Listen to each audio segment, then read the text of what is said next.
मैं नवीन आनंद प्रेजेंट कर रहा हूँ। हम लोग इस वीडियो में इंडियन हिस्ट्री से related important very important objective question और उसका डिटेल में डिस्कशन करेंगे। ये सारे क्वेश्चन किसी न किसी एग्ज़ाम में आ चुके हैं, तो सारे के सारे क्वेश्चन वेरी इम्पोर्टेंट हो जाते हैं। अगर इस वीडियो को आप पूरा देख लेते हैं तो इंडियन हिस्ट्री का एक बहुत बढ़िया कॉन्सेप्ट रिमाइंड हो जाएगा। इस वीडियो में इंडियन हिस्ट्री का क्वेश्चन और उसका डिस्कशन है। ये सारे आपके सभी तरह के आने वाले एग्ज़ाम्स जैसे state PCS, BPSC, SSC, RB या जितने भी तरह के एग्जामिनेशन है, कंपटीशन एग्जामिनेशन है, उन सभी में ये आपको हेल्प करेगा। तो पहले आप खुद से प्रयास कीजिए क्वेश्चंस को बनाने का। सभी क्वेश्चन का मैंने 4 ऑब्जेक्टिव दिए हुए हैं, तो उसके बाद उस क्वेश्चन का डिटेल में डिस्कशन करेंगे। तो चलिए इस बेहतरीन वीडियो को, सभी प्रश्न को हम लोग याद कर लेते हैं। अगर आप हमारे चैनल पर नए हैं तो हमारे चैनल को लाइक कीजिए, सब्सक्राइब कीजिए, वॉच कीजिए, शेयर कीजिए, ताकि आपको मैं जब भी वीडियो डालूं तो आपको मेरा वीडियो का नोटिफिकेशन सबसे पहले आप तक पहुंचे। तो चलिए इस बेहतरीन वीडियो की शुरुआत करते हैं। पहला क्वेश्चन है, गौतम बुद्ध का जन्म कब हुआ था? 563 ईसा पूर्व, 558 ईसा पूर्व, 561 ईसा पूर्व, 554 ईसा पूर्व। तो देखिए आपका आंसर है ऑप्शन ए, 563 ईसा पूर्व। डिस्कशन देखिए इसका डिटेल। कहता है कि गौतम बुद्ध का जन्म कपिलवस्तु के निकट लुम्बिनी में 563 ईसा पूर्व में हुआ था। तो क्वेश्चन में केवल 563 ईसा पूर्व जन्म कब हुआ वो पूछ रहा है, लेकिन डिस्कशन में हम लोग इसके कुछ और भी पॉइंट्स को, फैक्ट्स को देख लेंगे, ताकि अगर ज़रूरी नहीं कि हर क्वेश्चन में आपको वही पूछेगा। अगर इससे भी पूछेगा तो आपका फैक्ट क्लियर रहेगा, तो आप आसानी से जवाब दे सकते हैं। तो चलिए देखिए, कहता गौतम बुद्ध का जन्म कपिलवस्तु के निकट लुम्बिनी में 563 ईसा पूर्व में हुआ था। तो जगह कौन हो गया? जगह हो गया कपिलवस्तु के निकट लुम्बिनी। इनके पिता का नाम शुद्धोधन शाक्य गण के प्रधान थे तथा माता माया देवी कोलीय गणराज्य की कन्या थी। कहता बुद्ध के पत्नी का नाम यशोधरा, पुत्र का नाम राहुल। तो आपको इसमें 4-5 चीज़ याद हो गया। पहला कि जन्म कहाँ हुआ? तो लुम्बिनी में। दूसरा, पिता कौन है? तो शुद्धोधन। माता कौन है? तो माया देवी। पत्नी कौन है? तो यशोधरा। पुत्र कौन है? तो राहुल। अब बुद्ध के बचपन का नाम क्या था? तो सिद्धार्थ। चलिए नेक्स्ट देखते हैं। कहता है कि बुद्ध के महापरिनिर्वाण के बाद पहली बौद्ध संगति हुई थी राजगृह में, गया में, पाटलिपुत्र में, वैशाली में। तो आपका क्वेश्चन का आंसर है ऑप्शन ए, राजगृह में। डिटेल्स देखते हैं। देखिए कहता है कि अब इसका चारों जो हुआ है, कब कब हुआ है, कहाँ कहाँ हुआ है, किसकी अध्यक्षता में हुआ है, किसके शासनकाल में हुआ है, हम लोग चारों इसका डिटेल में देख लेंगे। तो देखिए कहता है कि प्रथम बौद्ध संगति जो हुई वो 483 ईसा पूर्व में हुई। और कहाँ हुई? तो राजगीर में, राजगृह। इसके अध्यक्ष कौन थे? तो महाकश्यप। और किसके शासनकाल में हुआ? तो अजातशत्रु। फिर द्वितीय बौद्ध संगति जो है वो 383 ईसा पूर्व में कहाँ हुआ? तो वैशाली में। किसकी अध्यक्षता में? तो शबाकामी की अध्यक्षता में। शासक कौन था? तो कालाशोक। तृतीय बौद्ध संगति तो 247 ईसा पूर्व में कहाँ हुआ? तो पाटलिपुत्रा में। किसकी अध्यक्षता में? तो मोगलीपुत्र की अध्यक्षता में। शासक कौन था? तो अशोक। चतुर्थ बौद्ध संगति तो ईसा की प्रथम शताब्दी में कहाँ हुआ? तो कुंडलवन, कश्मीर में। अध्यक्षता तो वासुमित्र और शासक तो कनिष्क। तो आप इसको स्क्रीनशॉट ले लीजिए और स्क्रीनशॉट ले करके आप इसको एक बार रिमाइंड कर लीजिएगा, तो इस तरह से जितने भी क्वेश्चन इस पैटर्न पे आएंगे तो आपको सारा का सारा एक बार में ही सॉल्व हो जाएगा। नेक्स्ट कहता है कि गायत्री मंत्र किस पुस्तक में मिलता है? तो ऑप्शन ए है उपनिषद, ऑप्शन बी है श्रीमद् भगवत गीता, ऑप्शन सी है ऋग्वेद, ऑप्शन डी है यजुर्वेद। देखिए आपका आंसर हो जाएगा ऑप्शन सी ऋग्वेद। कहता है कि गायत्री मंत्र ऋग्वेद में उल्लेखित है, इसके रचनाकार विश्वामित्र हैं। यह सविता यानी सूर्य देवता को समर्पित है। यह मंत्र ऋग्वेद के तृतीय मंडल में वर्णित है। तो इससे इतना सारा फैक्ट निकल के आ गया कि गायत्री मंत्र कहाँ है भाई, तो ऋग्वेद में है। इसके रचनाकार तो विश्वामित्र हैं। किसको समर्पित है, तो सविता यानी सूर्य देवता को, और यह मंत्र ऋग्वेद के तृतीय मंडल में वर्णित है। नेक्स्ट कहता है कि सत्यमेव जयते शब्द किस उपनिषद से लिए गए हैं? तो एक में है ऋग्वेद, दो में है भगवत गीता, तीन में है मुंडकोपनिषद, चार में है मत्स्य पुराण। तो देखिए आपका आंसर हो जाएगा सत्यमेव जयते जो है वो मुंडकोपनिषद से लिया गया है, ऑप्शन सी। नेक्स्ट कहता है वास्को डी गामा भारत कब आया था? तो 1496, 1497, 1498, 1600 ईस्वी। तो आपका आंसर हो जाएगा ऑप्शन सी 1498। तो देखिए कहता है कि मध्यकाल में सर्वप्रथम भारत से व्यापार संबंध स्थापित करने वाले पुर्तगाली थे। यानी मध्यकाल में भारत से व्यापार करने वाले सर्वप्रथम कौन थे? पुर्तगाली। कहता है कि पुर्तगाली वास्को डी गामा भारत के पश्चिमी तट पर स्थित बंदरगाह कालीकट पर 20 मई 1498 को पहुंचा। कालीकट के तत्कालीन शासक जमोरिन ने वास्को डी गामा का स्वागत किया।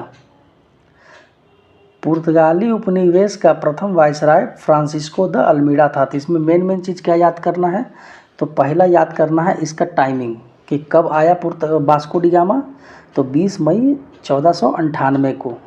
तो वास्को डी गामा कौन था? तो पुर्तगाली नाविक था। तो सर्वप्रथम भारत में व्यापारिक संबंध किसने स्थापित किया? तो पुर्तगाली ने। कालीकट के तत्कालीन शासक कौन थे? तो जमोरिन, जिसने वास्को डी गामा का स्वागत किया। फिर कहता है कि पुर्तगाली उपनिवेश का प्रथम वायसराय कौन था? तो फ्रांसिस्को द अल्मीडा। नेक्स्ट थोड़ा फास्ट इसलिए किया जा रहा है ताकि आपको कम से कम समय में जल्दी से जल्दी रिमाइंड हो जाए, और 1 से 2 बार अगर आप रिमाइंड कीजिएगा तो आपको याद हो जाएगा। नेक्स्ट निम्नलिखित में से कौन सा युद्ध था जिसने भारत में ब्रिटिश प्रभुत्व को प्रारंभ किया?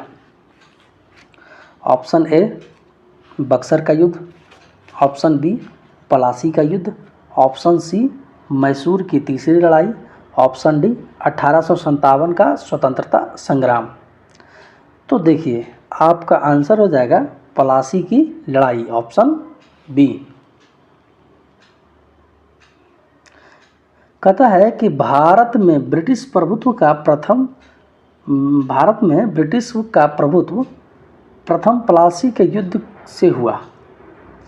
पलासी का युद्ध 23 जून 1757 को रॉबर्ट क्लाइव के नेतृत्व में अंग्रेज़ों ने बंगाल के नवाब सिराजुद्दौला को पराजित कर दिया।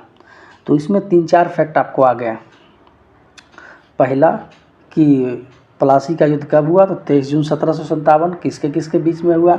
तो रॉबर्ट क्लाइव और सिराजुद्दौला के बीच में हुआ। नेक्स्ट कहता है कि महाराजा रंजीत सिंह सुप्रसिद्ध कोहिनूर हीरा प्राप्त किया था।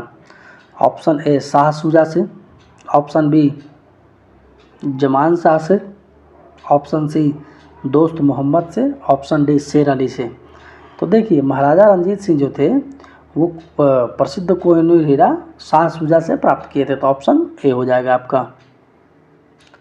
नेक्स्ट देखिए कहता है कि रंजीत सिंह का जन्म जो है वो 13 नवंबर 1780 ईस्वी को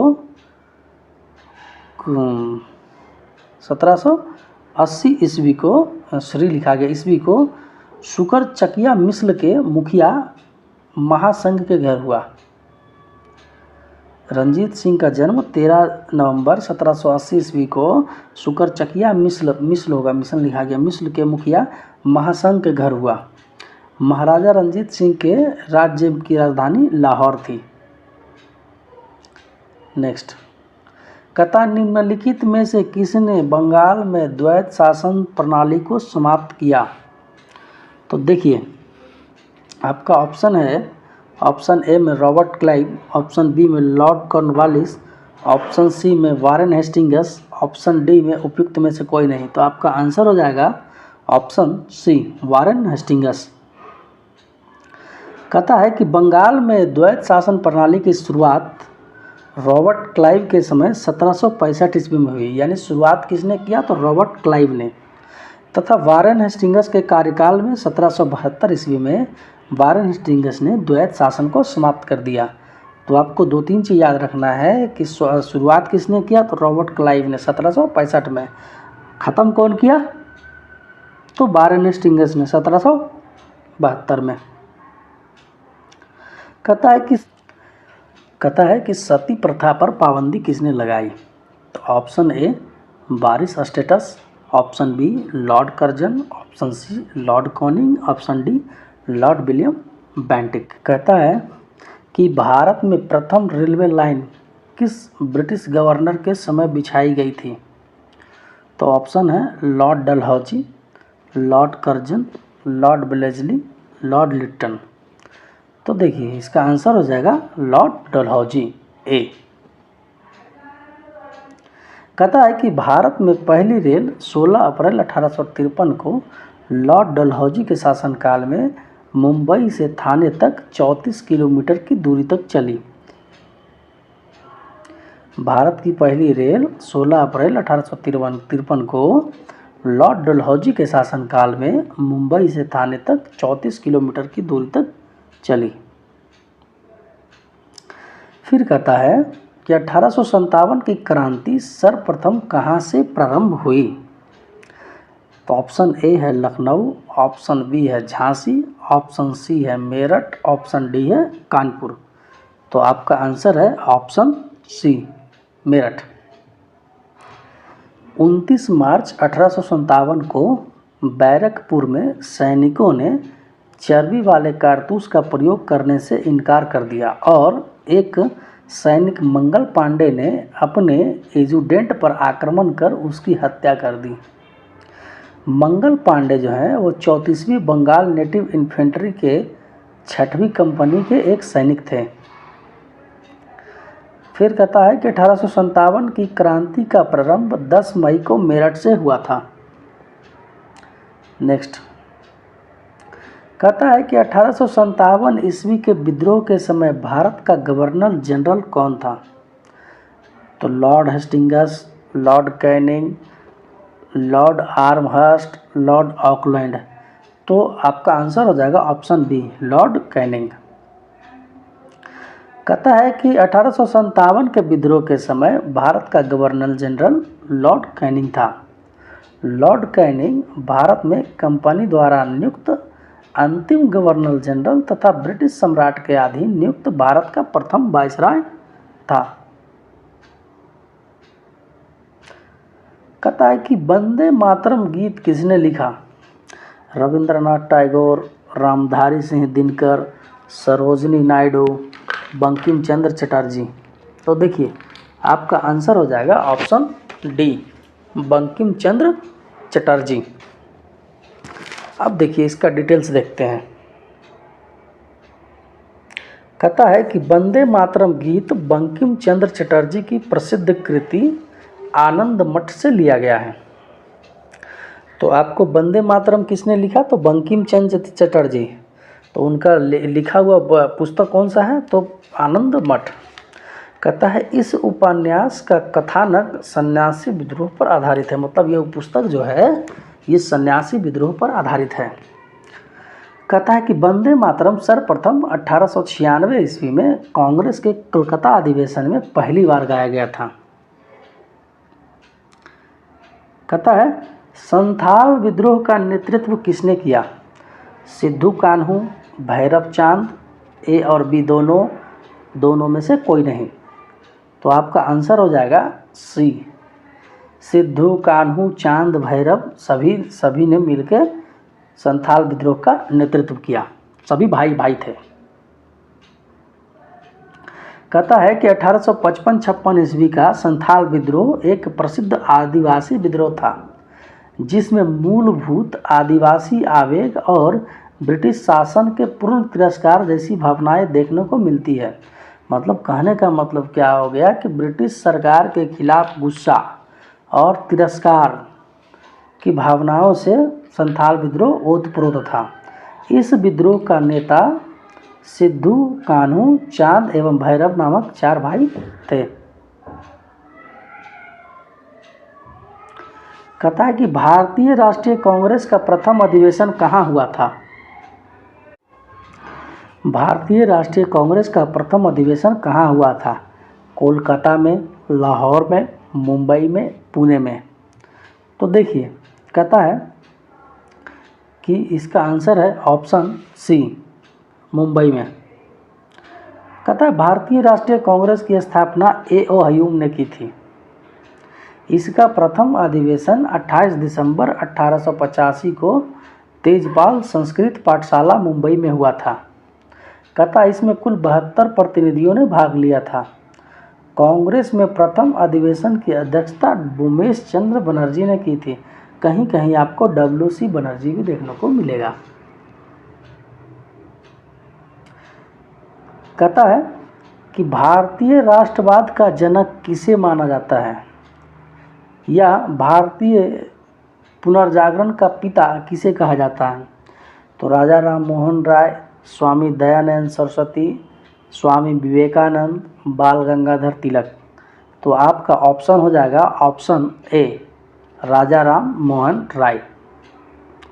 देखिए कहता है कि राजा राम मोहन राय को भारतीय पुनर्जागरण का पिता, भारतीय राष्ट्रवाद का पैगंबर, अतीत और भविष्य के मध्य सेतु, भारतीय राष्ट्रवाद का जनक, आधुनिक भारत का पिता, प्रथम आधुनिक पुरुष तथा युगदूत भी कहा जाता है। तो ये सब चीज़ भी है, तो इसको भी ध्यान में रखना है। कहता है कि सत्यार्थ प्रकाश किसकी रचना है? तो राजा राम मोहन राय द्वारा, महात्मा गांधी द्वारा, स्वामी विवेकानंद द्वारा, स्वामी दयानंद सरस्वती द्वारा। तो देखिए कहता है कि सत्यार्थ प्रकाश जो है वो स्वामी दयानंद सरस्वती की कृति है, ऑप्शन डी। कहता है दयानंद सरस्वती का मूल नाम जो है वो मूल शंकर है। इन्होंने अप्रैल 1875 में मुंबई में आर्य समाज की स्थापना की। कहता है कि स्वामी दयानंद सरस्वती ने वेदों की ओर लौटो का नारा दिया। स्वामी दयानंद को उनके धार्मिक सुधार प्रयासों के कारण भारत का मार्टिन लूथर किंग भी कहा जाता है। कहता है कांग्रेस के प्रथम भारतीय महिला अध्यक्ष कौन थी? तो विजया लक्ष्मी पंडित, पंडित रमाबाई, सरोजनी नायडू, राजकुमारी अमृत कौर। तो आपका आंसर हो जाएगा ऑप्शन सी, सरोजनी नायडू। कहता है कि सरोजनी नायडू कांग्रेस की प्रथम भारतीय महिला अध्यक्ष थी जो 1925 में कानपुर में हुए कांग्रेस के 40वें वार्षिक अधिवेशन में अध्यक्ष बनी। यह भारत की प्रथम महिला राज्यपाल भी थी। यह उत्तर प्रदेश की राज्यपाल रही पहला, और देश का भी पहला।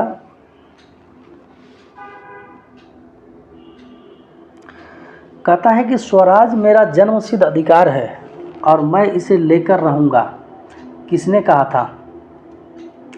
तो बिपिन चंद्र पाल, अरविंद घोष, बाल गंगाधर तिलक, सुभाष चंद्र बोस। तो आपका आंसर हो जाएगा ऑप्शन सी, बाल गंगाधर तिलक। कहता है कि भारतीय राष्ट्रीय कांग्रेस के लखनऊ अधिवेशन 1916 में बाल गंगाधर तिलक ने कहा था कि स्वराज मेरा जन्मसिद्ध अधिकार है और मैं इसे लेकर रहूँगा।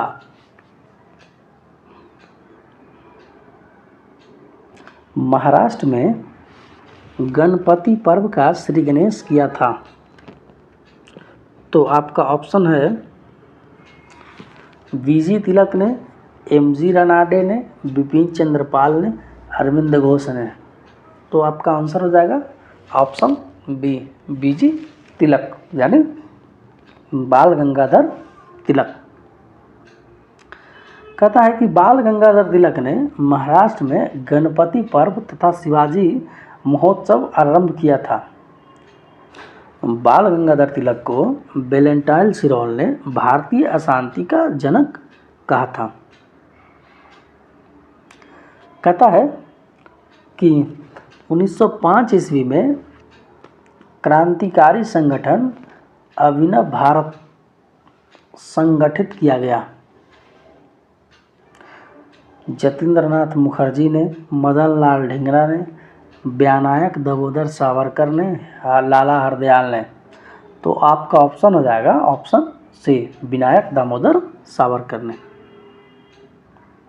कहता है कि क्रांतिकारी संगठन अभिनव भारत 1905 ईस्वी में बी डी सावरकर द्वारा महाराष्ट्र के नासिक में संगठित किया गया।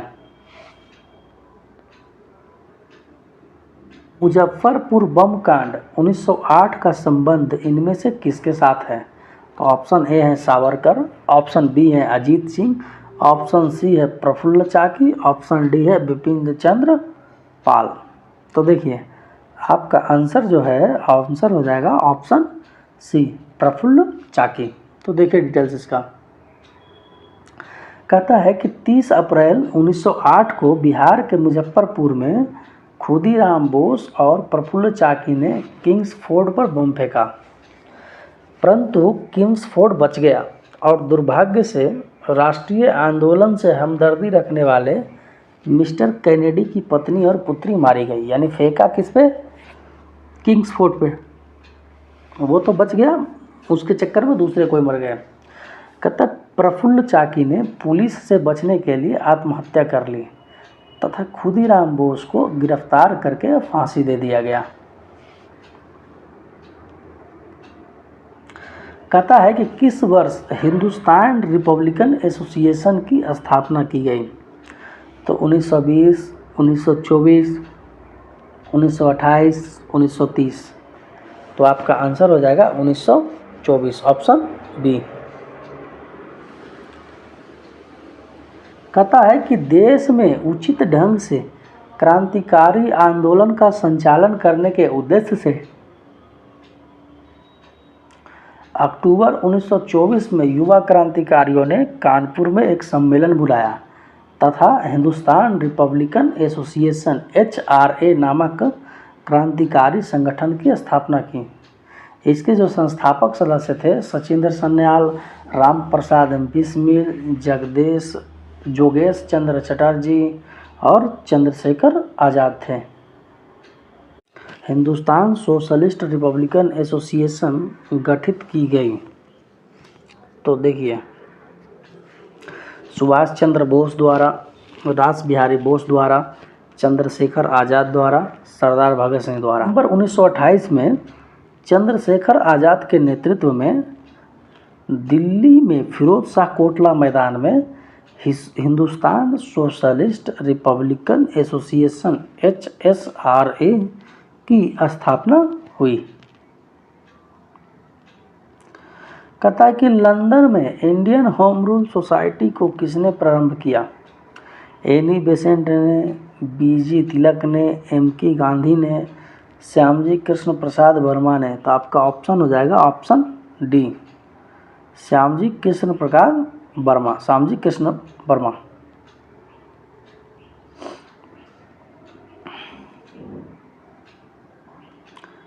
कहता है कि फरवरी 1905 में लंदन में श्यामजी कृष्ण वर्मा ने इंडियन होम रूल सोसाइटी की स्थापना की। उन्होंने ही इंडिया हाउस की भी स्थापना किया। रेगुलेटिंग एक्ट पारित किया गया। तो 1773 में, 1774 में, 1785 में, 1793 में। तो आपका आंसर हो जाएगा ऑप्शन 1773 में। कहता है ब्रिटिश सरकार ने कंपनी में व्याप्त भ्रष्टाचार एवं कुप्रशासन को दूर करने के लिए 1773 ईस्वी में रेगुलेटिंग एक्ट पारित किया। इसके तहत मद्रास एवं मुंबई प्रेसिडेंसियों को कलकत्ता प्रेसिडेंसी के अधीन कर लिया गया। कहता बंगाल के गवर्नर अब पूरे राज्य अंग्रेजी क्षेत्र का गवर्नर जनरल कहा गया। कहता वारेन हेस्टिंग्स जो है वो प्रथम गवर्नर जनरल बनाया गया। कहता रेगुलेटिंग एक्ट 1773 के द्वारा सर्वप्रथम कोलकाता में एक सर्वोच्च न्यायालय की स्थापना की गई। कहता कि भारत छोड़ो आंदोलन कब प्रारंभ हुआ? तो 9 अगस्त 1942, 10 अगस्त 1942, 15 अगस्त 1942, 16 अगस्त 1942। तो आपका आंसर हो जाएगा ऑप्शन ए, 9 अगस्त 1942। कहता है कि 7 अगस्त 1942 को मुंबई के ऐतिहासिक ग्वालियर टैंक मैदान में अखिल भारतीय कांग्रेस कमेटी की वार्षिक बैठक हुई, जिसमें वर्धा प्रस्ताव यानी भारत छोड़ो प्रस्ताव की पुष्टि हुई। कहता है 8 अगस्त 1942 को थोड़े बहुत संशोधन के साथ प्रस्ताव को स्वीकार कर लिया गया और 9 अगस्त 1942 को भारत छोड़ो आंदोलन प्रारंभ हो गया। कहता है कि आंदोलन प्रारंभ होते ही ऑपरेशन जीरो आवर के तहत गांधी जी तथा अन्य चोटी के कांग्रेस नेताओं को गिरफ्तार कर लिया गया तथा गांधी जी को गिरफ्तार कर सरोजनी नायडू सहित पुणे के आगा खां पैलेस में रखा गया।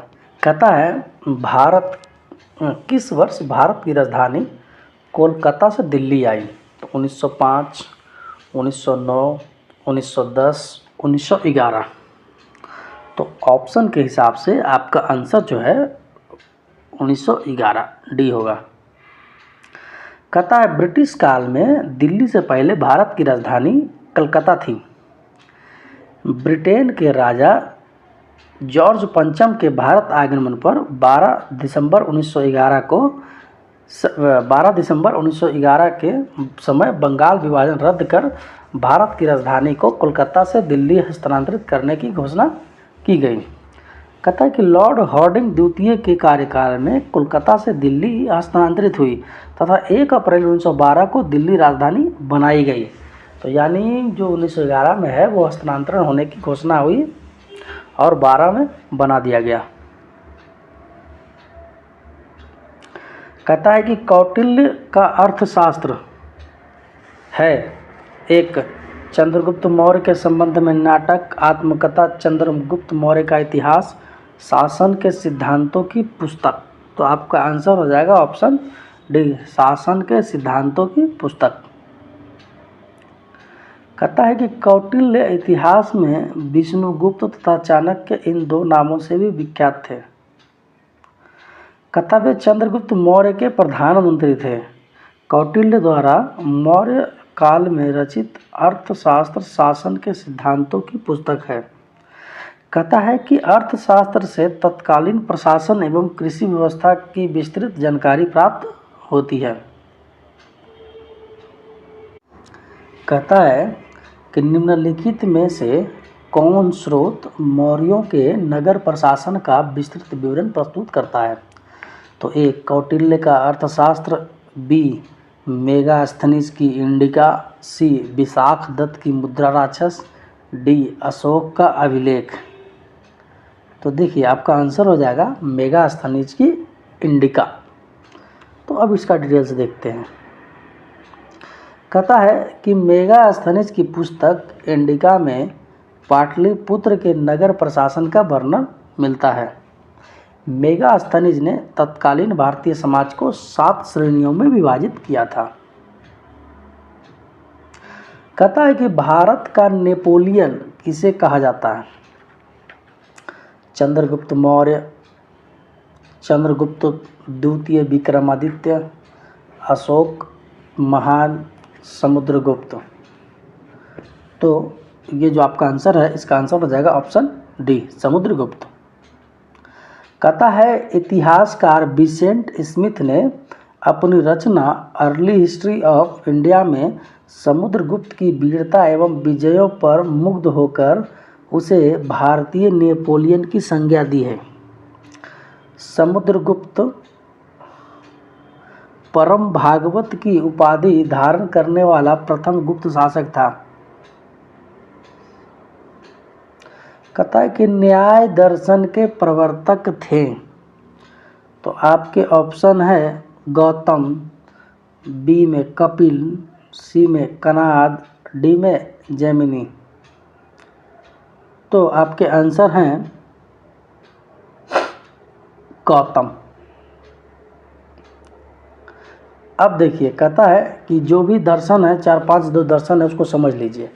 कहता है कि सांख्य दर्शन तो कपिल, योग दर्शन तो पतंजलि, न्याय दर्शन तो गौतम, वैशेषिक दर्शन तो कनाद, मीमांसा दर्शन तो जैमिनी। ये 4-5 दर्शन है जो बार बार पूछते रहता है, तो उसको याद कर लीजिए स्क्रीनशॉट लेके। तो कभी भी ये नहीं तो वो पूछेगा तो आपको याद करने में आसानी हो जाएगा, जवाब दे दीजिएगा। अद्वैत दर्शन के संस्थापक हैं शंकराचार्य, रामानुजाचार्य, माधवाचार्य, महात्मा बुद्ध। तो देखिए आपका आंसर है ऑप्शन ए, शंकराचार्य। कहता है देखिए, अब जो भी दर्शन है उसको देख लीजिए। कहता है द्वैतवाद तो इसका है माधवाचार्य, अद्वैतवाद तो शंकराचार्य, विशिष्टाद्वैतवाद तो रामानुजाचार्य, द्वैताद्वैतवाद तो निम्बकाचार्य, शुद्ध द्वैतवाद तो वल्लभाचार्य, भेदाभेदवाद तो भास्कराचार्य। तो स्क्रीनशॉट लीजिए, 2 बार 3 बार 4 बार 5 बार पढ़िए। हुएनसांग किसके शासनकाल में भारत आया? तो चंद्रगुप्त मौर्य द्वितीय, सम्राट अशोक, चंद्रगुप्त मौर्य, चंद्रगुप्त प्रथम। तो आपका आंसर हो जाएगा हुएनसांग सम्राट हर्ष के शासनकाल में बिहार आया या भारत आया।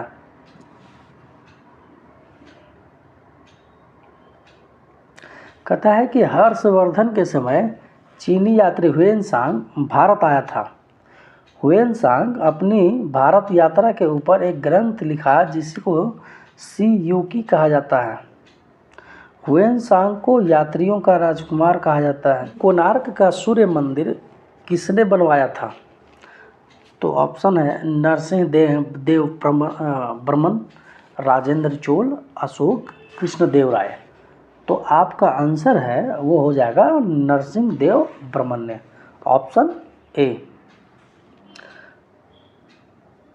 कहता है कि पुरी स्थित कोणार्क का विशाल सूर्य मंदिर नरसिंह देव बर्मन प्रथम ने बनवाया था। यह मंदिर 13वीं शताब्दी का है तथा यह अपनी विशिष्ट शैली के लिए प्रसिद्ध है। कोणार्क के सूर्य मंदिर को ब्लैक पैगोडा यानी काला पैगोडा के नाम से भी जाना जाता है। आदि ग्रंथ अथवा गुरु ग्रंथ साहिब का संकलन निम्नलिखित में से किसने किया था? तो गुरु नानक देव, गुरु तेग बहादुर, गुरु गोविंद सिंह, गुरु अर्जुन देव। तो आपका आंसर हो जाएगा गुरु अर्जुन देव ने। अब डिटेल्स देख लेते हैं। कहता है आदि ग्रंथ अथवा गुरु ग्रंथ साहिब का संकलन मूलतः सिख धर्म के 5वें गुरु अर्जुन देव द्वारा कराया गया। कहता है गुरु अर्जुन देव का मृत्यु दंड जहांगीर ने तथा गुरु तेग बहादुर को औरंगजेब द्वारा मृत्यु दंड दिया गया। यानी 2 जो सिख गुरु थे, गुरु अर्जुन देव को जहांगीर ने मृत्यु दंड दिया और गुरु तेग बहादुर को औरंगजेब ने।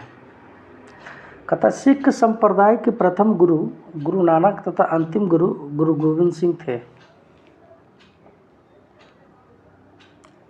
कहता है अष्टप्रधान मंत्री परिषद किसके राज्य प्रबंध में सहायता करती थी? तो हर्षवर्धन, समुद्रगुप्त, शिवाजी और यशोवर्मन। तो आपका ऑप्शन हो जाएगा सी, शिवाजी। कहता है कि शिवाजी का जन्म 6 अप्रैल 1627 या 19 फरवरी 1630 को शिवनेर दुर्ग में हुआ था। तो मैंने इसमें 3-4 जगह देखा, तो 1-2 जगह में 6 अप्रैल 1627 मिला और 2 जगह में 19 फरवरी 1630 मिला। तो हमें सिर्फ एग्ज़ाम निकालना है, तो इसलिए मैंने दोनों डेट दे दिया है। तो आपके एग्ज़ाम के क्वेश्चन में जो भी डेट रहेगा वो मार दीजिएगा। कहता इनके पिता का नाम शाहजी भोसले तथा माता का नाम जीजाबाई था। शिवाजी ने अपनी राजधानी रायगढ़ को बनाया।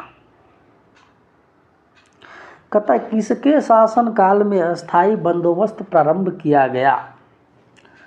तो ऑप्शन देखिए, Warren Hastings, Lord Cornwallis, sir John Shore, Lord ब्लेजली। तो आपका आंसर हो जाएगा ऑप्शन बी, लॉर्ड कॉर्नवालिस। कहता है कि 1973 ईस्वी में लॉर्ड कॉर्नवालिस ने भू राजस्व की अस्थायी बंदोबस्त प्रणाली को प्रारंभ किया। इसे इस्तेमारी, जागीरदारी, मालगुजारी या विस्वेदारी आदि भिन्न भिन्न नामों से भी जाना जाता है। यह व्यवस्था बंगाल, उड़ीसा, बिहार तथा उत्तर प्रदेश वाराणसी के क्षेत्रों में लागू था। इसके अंतर्गत समूचे ब्रिटिश भारत के क्षेत्रफल का लगभग 19% हिस्सा शामिल था। इस व्यवस्था के अंतर्गत जमींदारों के एक नए वर्ग को भूस्वामी घोषित कर दिया गया, जिसे भूमि के लगान का 10/11वां भाग कंपनी को देना था और 1/11 भाग अपनी सेवाओं के लिए अपने पास रखना था। कहता है कि निम्नलिखित में से किसने ऑल इंडिया मुस्लिम लीग की स्थापना की थी? तो सर सैयद अहमद खां, सर मोहम्मद इकबाल, आगा खां, नवाब सलीमुल्लाह। तो आपका आंसर जो है डी हो जाएगा, नवाब सलीमुल्लाह। कहता है कि मुस्लिम लीग की स्थापना 1906 ईस्वी में नवाब सलीमुल्लाह खान ने किया था। मुस्लिम लीग के प्रथम अध्यक्ष आगा खान थे। इसका मुख्यालय लखनऊ में है। कहता है कि 1916 ईस्वी में भारतीय राष्ट्रीय कांग्रेस के लखनऊ अधिवेशन की अध्यक्षता किसने की? तो एनी बेसेंट ने, लाला लाजपत राय ने, मोतीलाल नेहरू ने, एसी मजुमदार ने। तो आपका आंसर हो जाएगा ऑप्शन डी, एसी मजुमदार, यानी अंबिका चरण मजुमदार। कहता है कि वर्ष 1916 में भारतीय राष्ट्रीय कांग्रेस का लखनऊ अधिवेशन, जिसकी अध्यक्षता अंबिका चरण मजुमदार ने की। फिर कहता है कि यह 2 दृष्टियों से स्मरणीय था। इसमें 2 मेन काम हुआ। पहला काम क्या हुआ कि जो 1907 में जो इसका अधिवेशन हुआ था सूरत में, जिसमें नरम दल और गरम दल में कांग्रेस के लोग बट गए थे, जो फूट हो गया था, तो उसका पुनर्प्रवेश हो गया। फिर कहता है कि कांग्रेस और मुस्लिम लीग के मध्य एक समझौता हुआ। इस समझौते में एनी बेसेंट एवं बाल गंगाधर तिलक ने महत्वपूर्ण भूमिका निभाई, जबकि मोहम्मद अली जिन्ना और तिलक को कांग्रेस लीग समझौते का मुख्य शिल्पी कहा जाता है।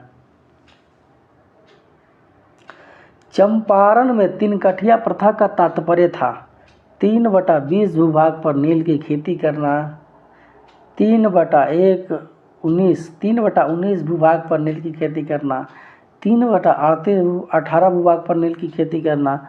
उपयुक्त में से कोई नहीं। तो आपका आंसर हो जाएगा ऑप्शन ए, 3/20 भूभाग पर नील की खेती करना। अब देखिए, कहता है कि वर्ष 1917 में चंपारण बिहार में अंग्रेजों ने एक प्रथा लागू के तहत, जिसमें किसानों को 1 बीघे, यानी 1 बीघा बराबर 20 कट्ठा होता है, तो 1 बीघा में 3 कट्ठा ज़मीन पर, यानी 20 कट्ठा में 3 कट्ठा ज़मीन पर नील की खेती करना अनिवार्य कर दिया गया। 3 कट्ठा पर खेती करने की इसी प्रथा को 3 कटिया प्रथा कहा गया। कहता है कि राजकुमार शुक्र के आग्रह लिखा गया, आग्रह पर वर्ष 1917 में महात्मा गांधी ने चंपारण सत्याग्रह किया। भारत में महात्मा गांधी का यह पहला सत्याग्रह था जो सफल रहा। नेक्स्ट क्वेश्चन है कि रॉलेट एक्ट भारत में कब लागू किया गया था? तो 1909 में, 1919 में, 1930 में, 1942 में। तो आपका आंसर हो जाएगा ऑप्शन बी, 1919 में। कहता है, देखिए, कहता है कि भारत में बढ़ रहे क्रांतिकारी गतिविधियों को कुचलने के लिए सरकार ने वर्ष 1917 में न्यायाधीश सिडनी रॉलेट के अध्यक्षता में एक समिति गठित किया, जिसका उद्देश्य क्रांतिकारी गतिविधियों को कुचलने के लिए एक प्रभावी योजना का निर्माण करना था। उनके सुझावों से 1919 में पारित विधेयक रॉलेट एक्ट के नाम से जाना गया। इस अधिनियम के द्वारा अंग्रेज सरकार जिसको चाहे जब चाहे बिना मुकदमा चलाए जेल में बंद कर सकती थी। इसलिए इस कानून को बिना वकील, बिना अपील तथा बिना दलील का कानून कहा गया।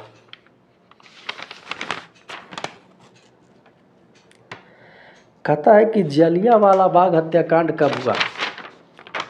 तो 5 मई 1918, 1 अप्रैल 1919, 13 अप्रैल 1919, 29 अप्रैल 1919। तो आपका आंसर हो जाएगा ऑप्शन सी, 13 अप्रैल 1919। कहता है कि रॉलेट एक्ट मार्च 1919 में लागू किया गया, जिसके विरुद्ध गांधी जी ने 6 अप्रैल 1919 को देशव्यापी हड़ताल का आयोजन कराया था। जलियांवाला बाग में 13 अप्रैल 1919 को शांतिपूर्ण जनसभा में जनरल ओ डायर ने नरसंहार कराया। यह घटना जलियांवाला बाग नरसंहार के नाम से मशहूर हुआ। कहता है कि निम्नलिखित में से किसने तीनों गोलमेज सम्मेलन में भाग लिया? तो वल्लभ भाई पटेल, मदन मोहन मालवीय, भीमराव अंबेडकर, महात्मा गांधी। तो आपका आंसर हो जाएगा ऑप्शन सी,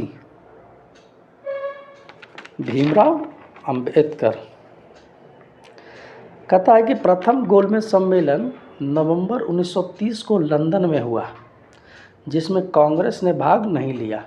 तो प्रथम गोलमेज सम्मेलन किस लिए इम्पोर्टेंट है कि इसमें कांग्रेस ने भाग नहीं लिया।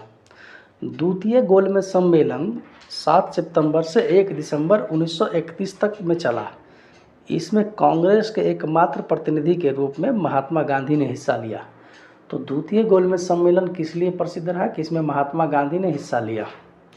कहता तीसरा गोलमेज सम्मेलन 7 नवंबर से 24 दिसंबर 1932 तक चला। इसमें कांग्रेस ने बहिष्कार कर दिया। तो एक में हिस्सा नहीं लिया, पहला में, दूसरा में हिस्सा लिया तो एक आदमी लिए महात्मा गांधी, और तीसरा में बहिष्कार कर दिया। और डॉक्टर भीमराव अंबेडकर जो थे वो तीनों गोलमेज सम्मेलन में भाग लिए थे। कहता है कि भारतीय राष्ट्रीय कांग्रेस के हरिपुरा अधिवेशन के अध्यक्ष का निम्नलिखित में से किसने की? अध्यक्षता निम्नलिखित में से किसने की? तो अबुल कलाम आज़ाद, सुभाष चंद्र बोस, पट्टाभी सीतारमैया, जेबी कृपलानी। तो देखिए आपका आंसर जो है वो हो जाएगा सुभाष चंद्र बोस, ऑप्शन बी। वर्ष 1938 में कांग्रेस के हरिपुरा गुजरात अधिवेशन में सुभाष चंद्र बोस के पहली बार अध्यक्ष बने थे। फिर कहता है कि वर्ष 1939 में त्रिपुरी, जबलपुर, मध्य प्रदेश में कांग्रेस का जो अधिवेशन था उसमें गांधी जी के द्वारा जो समर्थित उम्मीदवार थे पट्टाभी सीतारमैया, उनको पराजित करके सुभाष चंद्र बोस दूसरी बार कांग्रेस के अध्यक्ष बन गए। परंतु कार्यकारिणी के गठन के प्रश्न पर गांधी जी से मतभेद के कारण उन्होंने त्यागपत्र दे दिया। कहता है वर्ष 1939 में त्रिपुरी संकट के बाद कांग्रेस की अध्यक्षता से त्यागपत्र के पश्चात सुभाष चंद्र बोस ने फॉरवर्ड ब्लॉक की स्थापना की। कहता है कि पानीपत की प्रथम युद्ध किसके मध्य हुआ था? तो देखिए कहता है आपका ऑप्शन है बाबर और राणा सांगा के बीच, हेमू और मुगल के बीच, हुमायूं और शेर खान के बीच, बाबर और इब्राहिम लोदी के बीच। तो आपका आंसर जो है वो बाबर और इब्राहिम लोदी के बीच, ऑप्शन डी। कहता है कि पानीपत का प्रथम युद्ध 21 अप्रैल 1526 को बाबर और इब्राहिम लोदी के बीच हुआ था, जिसमें बाबर विजयी रहा। पानीपत की दूसरी लड़ाई 5 नवंबर 1556 को अकबर और हेमू के बीच हुआ, जिसमें अकबर विजयी रहा। और पानीपत का तीसरा युद्ध जो है वो 14 जनवरी 1761 को अहमद शाह अब्दाली और मराठा सेनापति सदाशिव भाऊ के बीच हुआ, जिसमें अहमद शाह अब्दाली विजयी रहा। कहता है कि भगत सिंह, राजगुरु तथा सुखदेव को फांसी दी गई। तो 23 मार्च 1931 को, 23 मार्च 1932 को, 23 मार्च 1933 को, 23 मार्च 1934 को। तो आपका ऑप्शन जो है, ऑप्शन हो जाएगा 23 मार्च 1931 को। कहता है कि महारानी विक्टोरिया ने भारतीय प्रशासन को ब्रिटिश ताज के नियंत्रण में लेने की घोषणा कब की थी? तो 1 नवंबर 1818, 31 दिसंबर 1857, 6 जनवरी 1858, 7 नवंबर 1859। तो आपका ऑप्शन जो है, आंसर हो जाएगा आपका 1 नवंबर 1818। फिर कहता है कि अखिल भारतीय किसान सभा के संस्थापक थे आचार्य नरेंद्र देव, स्वामी सहजानंद सरस्वती, बंकिम मुखर्जी, जयप्रकाश नारायण। तो आपका आंसर जो है, आंसर हो जाएगा बी, स्वामी सहजानंद सरस्वती। कहता है कि अप्रैल 1936 में लखनऊ में अखिल भारतीय किसान कांग्रेस की स्थापना हुई, जिसका नाम बदलकर अखिल भारतीय किसान सभा कर दिया गया। बिहार प्रांतीय किसान सभा के संस्थापक स्वामी सहजानंद सरस्वती इसके अध्यक्ष और एनजी रंगा इसके महासचिव चुने गए। लास्ट क्वेश्चन जो है, भारत का वायसराय, अंतिम वायसराय कौन था? तो Lord Wavell, Lord Mountbatten, Lord Linlithgow, Auchinleck. तो इस क्वेश्चन का आंसर आपको कमेंट बॉक्स में देना है। तो चलिए, इस तरह से ये फर्स्ट सेट हिस्ट्री का यहीं पे समाप्त हुआ। धन्यवाद।